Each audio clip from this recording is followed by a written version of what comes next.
you to go to your friends, and you can go to Bruce's website, scottbrown.com. The reason I gave you the pens and nail files is please call the office and get on our newsletter. We do a bi-monthly newsletter with bullets. Scalingthehill.com is another one that the Republican minority leader puts out. You need the bullet points to fight back with your friends and neighbors, and you're like half in the wrapper, and you're talking to your buddies. You know, you're playing pool or poker, and you know you start talking about how great Obama is and how great the governor is. Or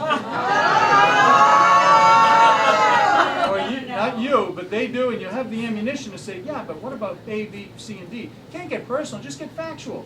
Because the facts are there to back up your arguments to show that we need better leadership. And I'm not quite sure where that's going to come from at this point. You know, there are a lot of people thinking, you know, Charlie Baker, you have Senator Tarr, you have others who are thinking about maybe making the next step, whether it's auditor, treasurer, governor, lieutenant governor, Congress. You know, there may be some things happening. There are a whole host of things that are just going to be breaking in the next couple of months. It's a very exciting time to be the underdog. You know, it's like a badge of honor. It really is. People say, Scott, why are you a Republican? If you were a Democrat, you could be governor. I'm like, well, if I'm a Republican, I can still be governor, but I'll feel a lot better about running and winning because I would have worked harder and I would have been an underdog and I wouldn't have had anything handed to me. There's a big difference between us and some of the other people on the other side.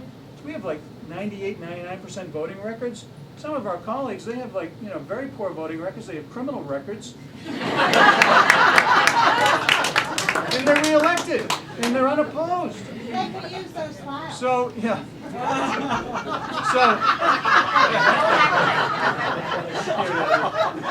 Have you shut off. That's it.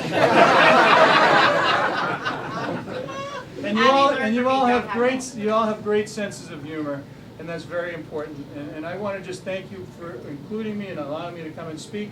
I'll take some questions if you have some questions, and then I'd like to introduce Bruce, if I could, for a very, very short. No, I'm kidding. Listen, Bruce Tarr, I will tell you this, and I said this before he came in. He's one of the most amazing orators up there. I'm not kidding. Between Senator Knappich and Bruce, it's like I just sit back and I just say, wow. I mean, they have them wrapped around their finger. It's amazing how they can make a point without getting in your face about it. And he's everywhere. You know, when the island was having the problems with the houses falling in, the fishing industry, I mean, the guy's everywhere. And he deserves your vote and support and whatever he decides to do. Because I know we're like brothers. He's my mentor. When I was up there, he was one of the first guys that came up and said, hey, you know, if you need anything, please let me know. So I'll open it up for a couple of questions. Yes? I'd like to reinforce something that you said, Scott. The governor announced that we were going to sell the state airplane because we're broke. And that was not true. We never did. What we did is the state police took it as excess and put it next to their other airplane, which doesn't fly, hasn't flown for 7 years. It was just...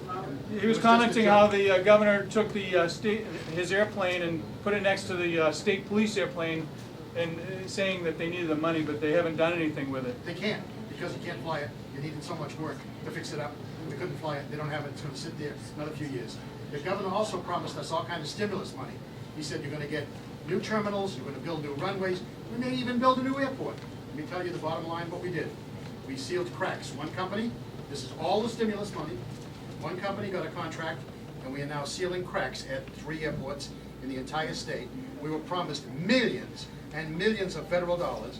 When it all came down, I just signed the papers on it the other day. 3 airports are going to get the cracks fixed in the runway. That's it. Bottom line, it all looked great and glorious, but when it came to the rubber meet the road, we're getting very little. We could have done it without federal stimulus. Thank you. That's the truth. Yes. Hey, how you doing, sir? Great. It's a two-pronged question. It's a question of shame.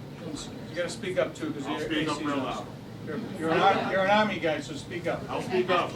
Sure. One thing, Senator, is that I'm Hispanic, I'm Dominican.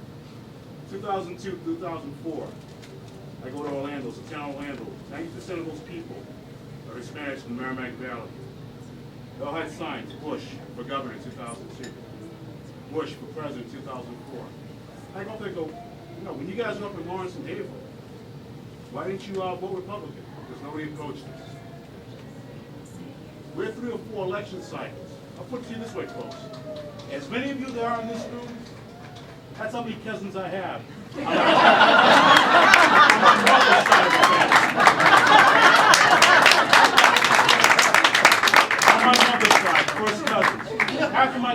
that wore in this country's uniform. Half my cousins came.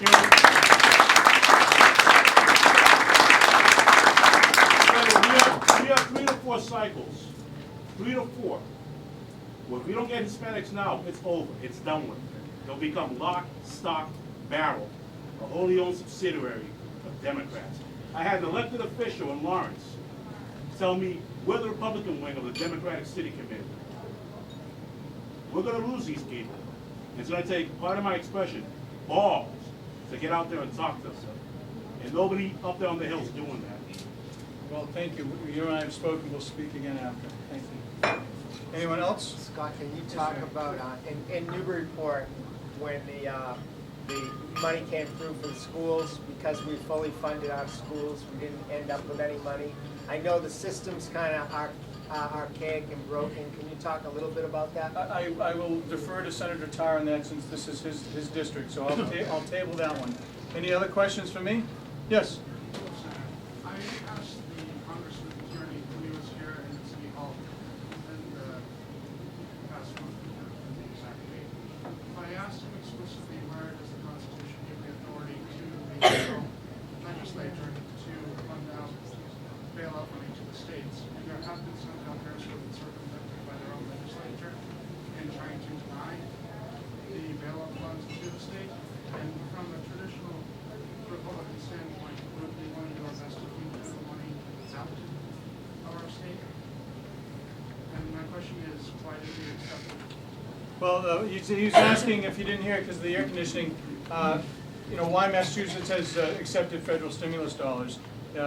Some governors, as you know, have said, no, we don't want to do it. Well, one of the reasons is because you have a governor who's very friendly with the president, and Something up. you have everybody, from the toll taker, painter, all the way down or up, I should say, to the governor, is in the majority party right now. There's no check and balance, and that's one of the problems, and that's where you all come in. So I'm going to turn it over to Senator Tarr. I want to thank you once again for your hospitality and good spirit. Thank you.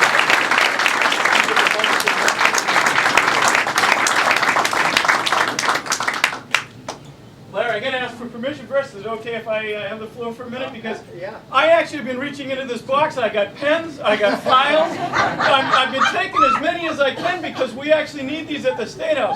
Now I got a bumper sticker. Now I want to tell you that Scott would like to put this over my mouth, but even he knows it wouldn't work.